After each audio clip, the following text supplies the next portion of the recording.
नमस्कार. ग्रंथ सूक्त सत्र चौथे सूत्र गजानन महाराज.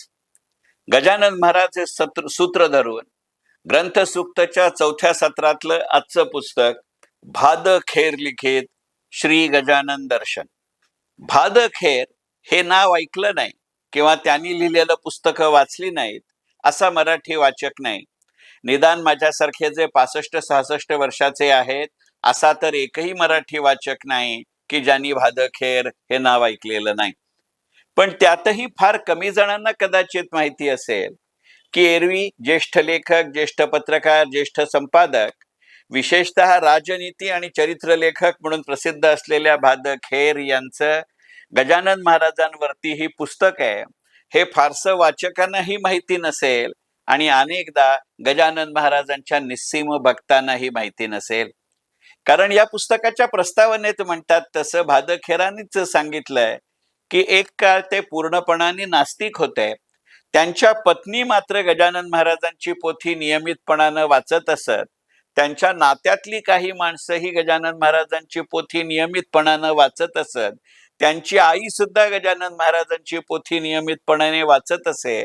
परंतु ते त्या वाळणाला फारसे गेलेले नव्हते.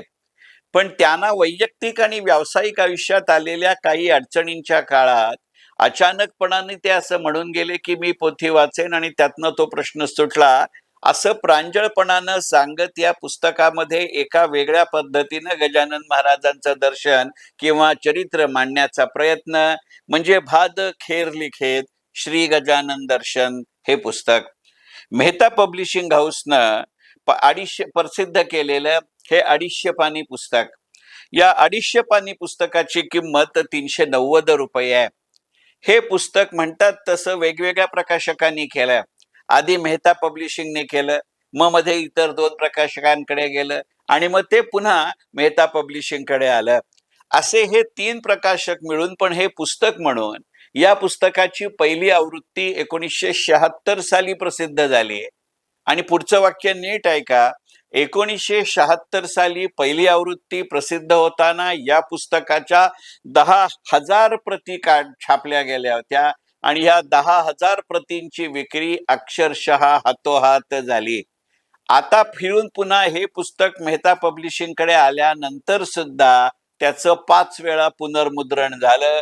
असं पुस्तक म्हणजे भाद खेर लिखित श्री गजानन दर्शन हे पुस्तक.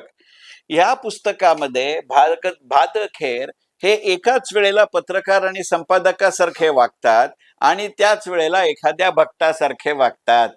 आणि जसं आपण याच सत्रामध्ये गजानन महाराजांच्या विषयी म्हणताना मालिकेमध्ये गजानन महाराज या पुस्तकाविषयी नाही म्हटलं, परंतु दुसऱ्या एका संदर्भात म्हटलं तर तसं की फ्लॅशबॅक पद्धतीनं वर्तमान आणि भूतकाळ यांची सांगड घालण्याचा प्रयत्न जसा सुधाकर शुक्लने भगवान परशुराम या विषयावर लिहिलेल्या 2 कादंबऱ्यांमध्ये केलाय, अगदी तशाच पद्धतीचा प्रयत्न भादखेर यांनी श्री गजानन दर्शन या पुस्तकामध्ये केलाय.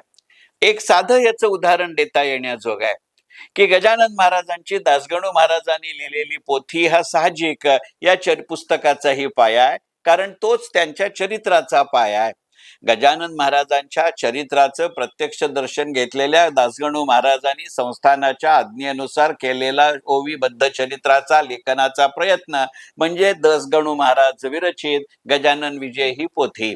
साहजिकच गजानन महाराजांच्या आयुष्यावरती नंतर जे मराठीत लेखन झालं त्याच्यामध्ये पाया म्हणून ते पुस्तक वापरलं जाईल हे अत्यंत उघड आहे. आणि मुळात जर प्रतिपाद्य विषय तोच असेल तर प्रसंग तेच राहणार हे अगदी उघड आहे. कादंबरीमध्ये काही लेखनिक स्वातंत्र्य, काही साहित्यिक स्वातंत्र्य, काही संदर्भांचं स्वातंत्र्य घेतलं जाईल तसं ते याही पुस्तकामध्ये घेतलं जातं.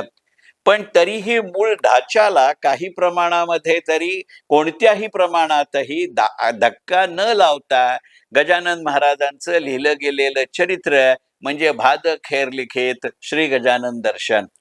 या पुस्तकाची एकूण 250 पानं असली तरी ढोबळमानाने जर याची वर्गवारी करायची झाली तर त्याचे 2 भाग पडतात. त्याच्यामधले 146 पानं हे ह्या कादंबरीचं कथानक म्हणून येतं आणि नंतरची 104 पानं ही महाराजांच्या वेगवेगळ्या भक्तांना वेगवेगळ्या काळात वेगवेगळ्या ठिकाणी आलेल्या वेगवेगळ्या अनुभवांचं आठवणींचं असं शब्दांकन असं आहे. हे कथानक पहिल्या 146 पानामध्ये मांडताना ते सलग मांडलंय. प्रकरण पहिलं, प्रकरण दुसरं, प्रकरण तिसरं असं गणित नाही. इतकंच या पुस्तकाची एक रचना म्हणून वेगळं वैशिष्ट्य आहे अशातला भाग नाही. ही कादंबरी वाचताना काही वेगळं आपण वाचलंय असं वाटत नाही. दासगणू महाराजांनी लिहिलेल्या 21 अध्यायांच्या पोथीमध्ये प्रत्येक अध्यायाची जी कथा आहे त्याच क्रमाने हे पुस्तक जातं. असलाच तर फरक इतकाच आहे की दासगणू महाराजांची रचना ही पद्यात्मक आहे. भादखेर यांचं हे लिखाण गद्य स्वरूपाचं आहे. गजानन महाराज पोथी किंवा गजानन विजय या पुस्तकामध्ये दासगणू महाराजांनी अध्याय पहिला, अध्याय दुसरा, अध्याय तिसरा अशा पद्धतीनं त्यांना शीर्षक दिली आहेत. मी मगाशी म्हणलं तसं याच्यात वेगवेगळं प्रकरण म्हणून ही कादंबरी येत नाही. पण दर्शन पहिले ते संपलं की दर्शन दुसरं, ते संपलं की दर्शन तिसरं, म्हणजे अध्यायाच्या ऐवजी दर्शन असा शब्द दिलाय. एका दर्शनातनं दुसऱ्या दर्शनात जाताना ते त्या वास्तूत गेले असा संदर्भ देत भादखेर जेव्हा त्या वास्तूत पोचले त्यावेळेला तिथे कोणीतरी भेटलं किंवा त्यांच्या मनात विचार आला अशा पद्धतीनं अनुसंधान साधत या कादंबरीमध्ये त्या अध्यायाचं कथानक मोजक्या शब्दामध्ये सांगितलं जातं. आणि अशा पद्धतीनं पहिल्या 146 पानांमध्ये मूळ पोथीतल्या 21 अध्यायांचा आशय मांडल्यानंतर हे पुस्तक पुढच्या 104 पानांमध्ये महाराजांच्या भक्तांना आलेले अनुभव सांगतात. एक वेगळं स्वरूप म्हणून नव्हे तर एखादा पत्रकार मूळ आध्यात्मिक पोथीकडे कसं वेगळ्या पद्धतीने पाहतो याचं दर्शन किंवा याचा विचार म्हणून एकदा तरी भादखेर लिखित श्री गजानन दर्शन या पुस्तकाचं वाचन महाराजांच्या प्रत्येक भक्तानं आणि चोखंदळ वाचकानं केलं पाहिजे असं मात्र मला जरूर म्हणावंसं वाटतं. हे पुस्तक वाचत असताना माझ्या मनामध्ये आलेला एक विचार मी जरूर सांगेन. भादखेर हे केसरीमध्ये अनेक वर्ष उपसंपादक होते. भादखेर हे त्यांच्या आयुष्याच्या उत्तरार्धामध्ये केसरीचे संपादकही होते. मी सुरुवातीला या व्हिडिओच्या म्हटलं तसं भादखेर हे मुळामध्ये चरित्र लेखनात्मक असे व्यक्तिमत्व आहे. परंतु भादखेरांनी लोकमान्य टिळकांचंही चरित्र लिहिलंय आणि भादखेरांनी लिहिलेल्या गजानन महाराजांच्या चरित्राचा मुळात आपण या व्हिडिओमध्ये विचार करतोय. मग जो केसरीचा संपादक होता, जो टिळक भक्त होता, ज्या लोकमान्य टिळकांचा गजानन महाराजांच्या पोथीमध्ये 15व्या अध्यायामध्ये प्रामुख्यानं उल्लेख येतो, असं असून सुद्धा लोकमान्य टिळक आणि गजानन महाराज याच्यावरचं स्वतंत्र भाष्य याही पुस्तकात येत नाही आणि गजानन महाराज आणि लोकमान्य टिळक याच्यावरचं स्वतंत्र भाष्य भादखेरांचं लोकमान्य टिळकांवरचं त्यांनी लिहिलेल्या चरित्रामध्येही येत नाही. हे आवर्जून लक्षात घेण्याजोग आहे. नाही म्हटलं तरी फक्त या 21 अध्यायांचं 21 दर्शन असं वर्णन करत असताना त्याच्या 145व्या आणि 146व्या पानावरती लोकमान्य टिळक म्हणाले तसे महाराज द्रष्टे होते असा पुसटसा संदर्भ येतो. या व्यतिरिक्त या पुस्तकामध्ये महाराज गजानन महाराज आणि लोकमान्य टिळक असा स्वतंत्र संबंध भादखेर मांडत नाहीत, हे लक्षात घेतलं पाहिजे. म्हणजे जर त्या दृष्टिकोनातनं आपण काही संदर्भ पाहिला तर असं संदर्भ दिसत नाहीत. म्हणजे जसं दास भार्गवांच्या पुस्तकाचा आपण गजानन महाराज सूत्र धरून केलेल्या या सत्रामध्ये विचार केला तेव्हा गजानन महाराजांच्या मंत्राचा वेगवेगळ्या पुराणांशी जसा संपर्क किंवा संदर्भ दास भार्गवजी त्यांच्या पुस्तकामध्ये मांडतात तसा कोणताही संदर्भ ना पत्रकारितेच्या दृष्टीने ना शिक्षणाच्या दृष्टीने भादखेर या पुस्तकामध्ये मांडतात.